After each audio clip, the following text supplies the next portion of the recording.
বাঙালি খাদ্যরসিক হলেও প্রত্যেক দিনের খাবারে আমরা হালকা ও সুস্বাদু খাবার খেতে পছন্দ করি। বাজারে নতুন মৌসুমি সবজি এলে সেটাকে খাওয়ার উল্লাস সবারই থাকে কিন্তু। যেমন ফুলকপি সারা বছর পাওয়া গেলেও মূলত এটা শীতেরই সবজি। নিরামিষ রান্নার সাথে সাথে আমিষ রান্নাতেও ফুলকপির ব্যবহার কিন্তু পর্যাপ্ত পরিমাণে রয়েছে। তাই মরশুমের নতুন ফুলকপিকে আরও সুস্বাদু করতে আজকের আমাদের পর্ব ফুলকপি দিয়ে চিংড়ি। প্রথমে কড়াইয়ে সর্ষের তেল গরম করতে বসিয়ে দিয়ে চিংড়িটাকে নুন ও হলুদ মাখিয়ে নেব। ততক্ষণে কড়াইয়ের সর্ষের তেল গরম হয়ে যাবে। এবার চিংড়িটাকে দিয়ে হালকা করে ভেজে নেব। নর্মালি চিংড়ি আমি বেশি কড়া করে ভাজি না, তবে আপনারা চাইলে তা ভাজতেই পারেন। মাছটাকে তুলে নেব। এইবারে ফুলকপিটাকে ভাজবো। ফুলকপিটাকে ভাপিয়ে নিয়েছি, আপনারাও একটু ভাপিয়ে নেবেন, এতে গ্যাস অ্যাসিডিটির প্রবলেমটা অনেকটা কম হবে। হালকা গোল্ডেন ব্রাউন হওয়া অবধি ভাজবো। এইবার আরও খানিকটা তেল দিয়ে কড়াইয়ে আলুটাকে ভাজবো। আলুটাকে ভাজার সময় নুন দিয়ে ঢেকে দেব, তাতে আলুটা তাড়াতাড়ি সিদ্ধ হবে।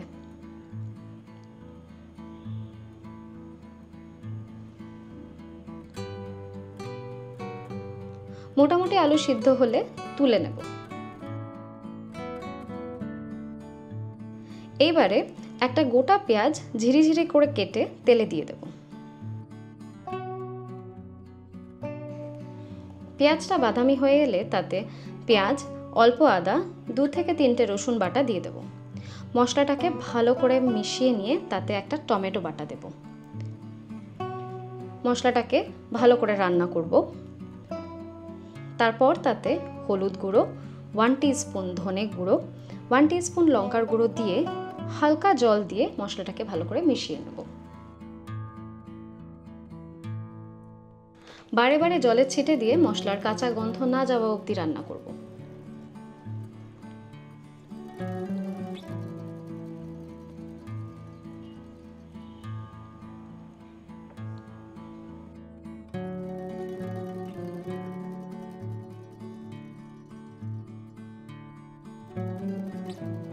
মশলাটা হালকা রান্না হয়ে এলে তাতে ভাজা আলু, ফুলকপি ও চিংড়ি মাছটাকে দিয়ে মশলার সাথে ভালো করে মিশিয়ে নেব।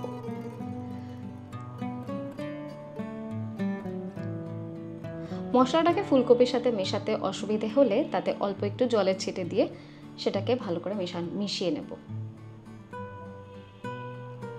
তারপর সেটাকে ঢাকা দিয়ে দিয়ে সিদ্ধ হওয়া অবধি রান্না করব।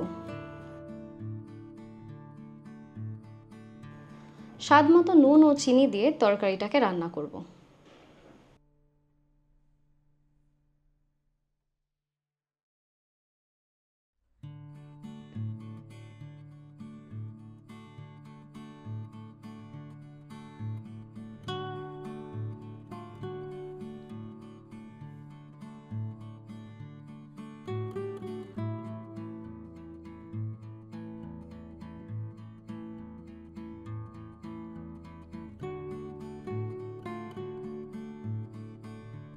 এই তরকারিটার খুব বেশি ঝোল ভালো লাগবে না, তাই অল্প পরিমাণ জল দেব, দিয়ে ভালো করে মিশিয়ে নেব।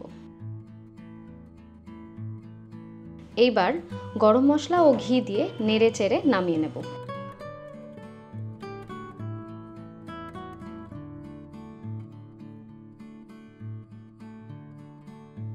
রেসিপিটা কেমন লাগলো অবশ্যই জানাবেন, এবং আপনাদেরও যদি অন্যরকম কোনো ফুলকপির তরকারি জানা থাকে সেটাও আমাকে কমেন্টসে জানাবেন। সঙ্গে থাকবেন।